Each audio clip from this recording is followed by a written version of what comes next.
Salut et bonjour les Madridistas. Le Real se déplace ce soir dans le cadre du huitième de finale de la Copa del Rey en déplacement du côté de Elche.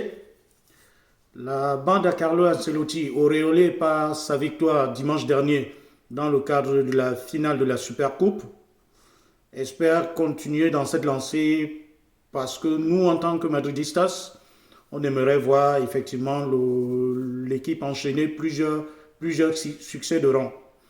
C'est pourquoi Carlo Ancelotti, hier en conférence de presse, a annoncé qu'il prenait ce match au sérieux et va aligner la meilleure équipe possible. C'est vrai qu'il y a quelques joueurs qui ne seront pas du déplacement parce qu'ils ont quelques petites gênes, notamment Karim Benzema qui n'est pas du déplacement, Thibaut Courtois qui ne sera pas aligné, mais tout de même l'entraîneur Carlo Ancelotti a dit qu'il prenait le match, comme je disais, au sérieux et il aimerait bien passer en quart de finale. Euh, Sachant que nous venons de gagner notre premier titre pour l'année 2022, il est de bonne loi de gagner ce soir dans l'optique de continuer le chemin en Coupe du Roi, en Copa del Rey, comme on dit en Espagne, et aller le plus loin possible, c'est-à-dire gagner ce trophée également. C'est pourquoi Carlo Ancelotti, dans l'équipe probable qu'il pourrait aligner ce soir, nous pourrons voir dans les buts Lunin, le gardien ukrainien qui est le second gardien du Real Madrid. En défense centrale, nous aurons certainement David Alaba, mais cette fois-là en charnière avec Nacho Gonzalez. Pourquoi Nacho? Tout simplement parce que Eder Militao a reçu un carton rouge dernièrement en Supercoupe, et ce carton rouge le prive de ce match puisque nous sommes là en match de coupe également. Alors, en latéral gauche, nous aurons Ferland Mendy à coup sûr. En latéral droit, Carvajal, victime de Covid, n'est pas encore totalement remis. Donc c'est Lucas Vazquez qui va tenir le poste. Au milieu de terrain, sur notre milieu de terrain, il est fort probable de commencer avec Casemiro devant la défense, probablement Kroos en milieu intérieur gauche, et le petit changement qu'il pourrait avoir en milieu intérieur droit, c'est d'avoir aujourd'hui Valverde qui pourrait commencer le match. On n'est pas aussi à l'abri d'une surprise de Camavinga qui commencerait le match. Du côté de l'attaque, on aurait à gauche Vinicius Junior, comme c'est le cas habituellement. À la pointe de l'attaque, cette fois-ci, il y aura aussi un petit changement. Ce devrait être Jovic qui prendrait la place de Karim Benzema, qui connaît une petite gêne. Mais à coup sûr, Karim Benzema sera là pour le match du week-end, le match de la Liga qui aura le week-end. Toujours contre le même adversaire d'ailleurs.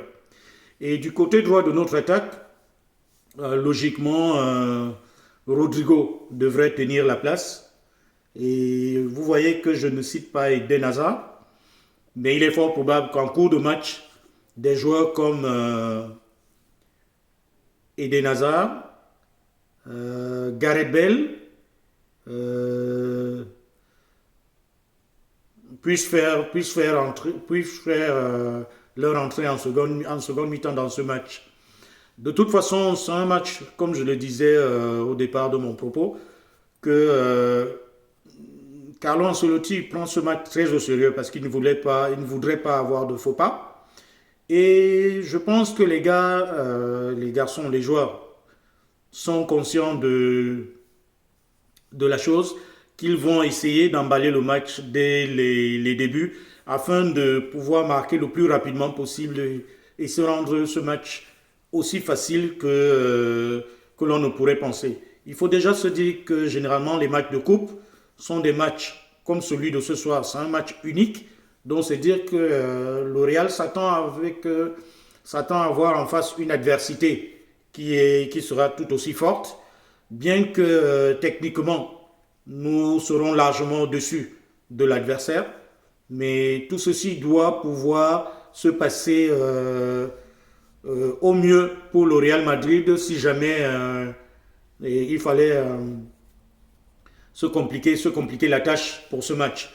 C'est pourquoi, pour ma part, je pense que marquer un but le plus rapidement possible nous aiderait à nous faciliter la tâche pour la continuité du match.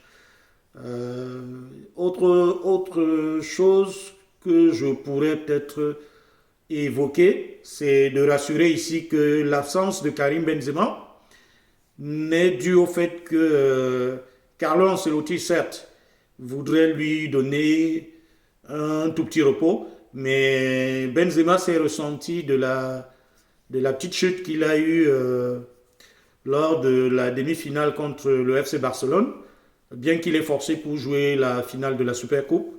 Mais étant donné que la gêne est revenue, l'entraîneur aimerait lui donner quelques jours de repos afin que le garçon se retape au mieux et qu'il nous soit d'attaque le week-end prochain en Liga. Parce que, comme je disais un peu plus haut, ce même match, nous l'aurons en week-end, mais cette fois-là au stade de Santiago Bernabéu. Nous recevrons Elche, le même adversaire d'aujourd'hui.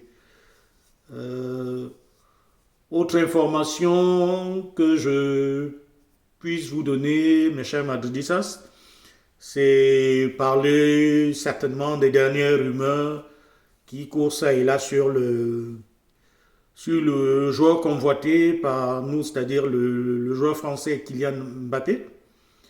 Je vous ai déjà dit que moi, j'avais aucun doute là-dessus, que je suis convaincu totalement, sinon à 100%, que Kylian Mbappé sera dans l'effectif du Real Madrid pour la saison 2022-2023. Je n'ai aucun doute là-dessus. Et je vous disais aussi la dernière fois que les petits ballons d'essai qui sont lancés comme des rumeurs, certains sont faits à dessein pour déstabiliser un peu le Real Madrid, comme vous devez le savoir. Le match de Champions League devrait nous opposer très prochainement, dans moins d'un mois maintenant, contre le Paris Saint-Germain. Et il serait de bon ton pour les dirigeants parisiens, si ce n'est la presse parisienne, pour essayer de vouloir déstabiliser le Real Madrid avec le sujet du transfert de Kylian Mbappé. Si le joueur a estimé qu'il ne parlerait pas lui-même de sa situation contractuelle, c'est parce qu'il voulait rester en marge de tout ce bruit qui peut être soulevé sous l'idée de savoir où est-ce qu'il va jouer l'année prochaine.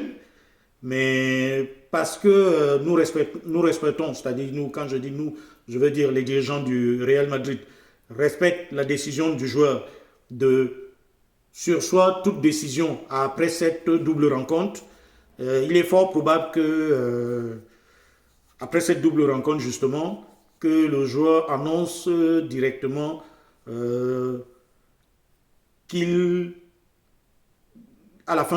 qu'il sera à la fin de sa carrière au mois de juin et qu'il ne continuera pas au PSG, sans toutefois annoncer qu'il va directement au Real Madrid. Parce que, bon, par respect pour le club, il leur dira quand même que à la fin de la saison, il ne renouvellera pas. Mais moi, des informations qui nous reviennent et de celles qu'on a pu recouper auprès des personnes qui sont assez proches du club, qui peuvent nous informer. Le dossier est, comment dire, il est, il est bien pris en compte, si je peux m'exprimer ainsi. Il est bien orienté, le dossier, et tout fait appel à se calmer et à prendre les choses en toute tranquillité, sachant que pour nous, je disais déjà ici toujours que c'est un dossier où je pense pour ma part que les parties se sont déjà mises d'accord. Effectivement, c'est le cas, les parties sont mises d'accord, mais pour ne pas mettre de la brouille dans le message, il vaut mieux laisser passer la double confrontation et puis revenir à la charge le moment venu pour annoncer les choses. Voilà mes chers madridistas ce que je voulais partager avec vous ce soir, en espérant que nous serons bien nombreux ce soir à regarder notre victoire en huitième de finale de la Copa del Rey. Je vais, comme c'est le cas maintenant chaque fois, vous demander de vous abonner nombreux, de liker et puis de partager autant que faire se peut à toutes vos communautés. Et je reviens vers vous certainement très rapidement dans une autre vidéo où je parlerai probablement du match de ce soir. Et puis, si jamais il y avait des dernières informations qui nous parvenaient, j'en profiterai lors de cette prochaine vidéo pour en parler davantage. Très chers madridistas, je vais vous souhaiter de passer une belle journée, de bien la terminer surtout, avec une victoire du Real Madrid. Et nous souhaiter qu'on se revoie très vite dans cette chaîne. Como voy a decir? Para mí, un real placer haber cambiado unas palabras con vosotros y espero pronto que nos vamos a encontrar de nuevo y hablar otra vez. Bonne soirée, madridistas. Hasta la vista. Au revoir.